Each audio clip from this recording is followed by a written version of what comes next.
మన హిందూ సనాతన ధర్మంలో అనేక రకాలైనటువంటి వేడుకలు ఉన్నాయి.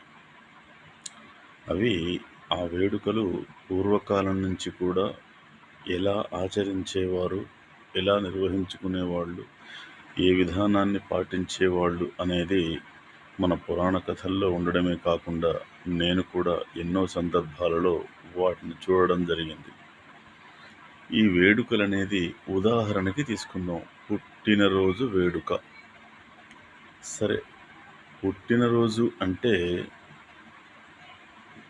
ఆ రోజు ప్రతిరోజు భగవదారాధన చేసినా కూడా ఆ రోజు నూతన వస్త్రాలు, సరే అందుబాటులో ఉన్నటువంటి దేవాలయం, అక్కడికి వెళ్ళిన తర్వాత యథాశక్తి ప్రదక్షిణలు, ఆ తర్వాత భగవంతుడికి ప్రసాద సమర్పణ, అర్చన, ఆ తర్వాత భగవంతుడి తీర్థ ప్రసాదాలు, దేవుడి ఆశీస్సులు, బ్రాహ్మణుడి ఆశీస్సులు. ఇంటికి వచ్చిన తర్వాత కుటుంబ సభ్యులు, అమ్మ, నాన్న, పిల్లలు, అన్నలు, తమ్ముళ్ళు, అక్కలు, వాళ్ళ కుటుంబ సభ్యులు, లేదా వాళ్ళ కులానికి చెందినటువంటి సమీప బంధువులు, వాళ్ళను పిలుచుకొని ఎవరిదైతే ఆ రోజు పుట్టినరోజు ఉందో ఆ పుట్టినరోజు ఉన్నటువంటి ఆ యువకుడిని, ఆ యువతిని పెద్దలంతా ఆశీర్వదిస్తూ తినిపించవలసినటువంటి తీపి పదార్థాలు అవేమిటంటే మన పూర్వకాలంలో పరమాన్నము, ఆ తర్వాత లేదా లడ్డూలు అనేవాళ్ళు.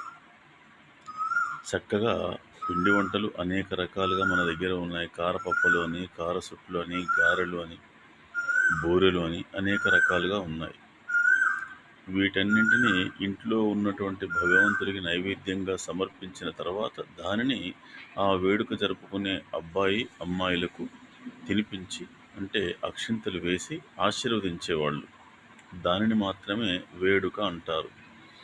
అలాంటి సాంప్రదాయబద్ధంగా జరగవలసినటువంటి వేడుకను కొంతమంది బేవర్సుగాళ్ళు, పొరంబోకులోళ్ళు, మన ధర్మం అంటే ఏమిటో తెలియని పనికిమాలిన వాళ్ళు ఎవడెవడినో పిలుచుకొని కులం కానివాడిని, సంబంధం లేనివాడిని ఇంటికి పిలుచుకోవడం, కేకు అనే దిక్కుమాలినటువంటి పదార్థాన్ని తీసుకొచ్చి వాడెవడో తయారు చేశాడు, అందులో వాడు ఉచ్చగా పోసాడో, ఉమ్మి వేశాడో, చీమిడి చీదాడో, మురికి చేతులు ముంచాడో తెలియదు.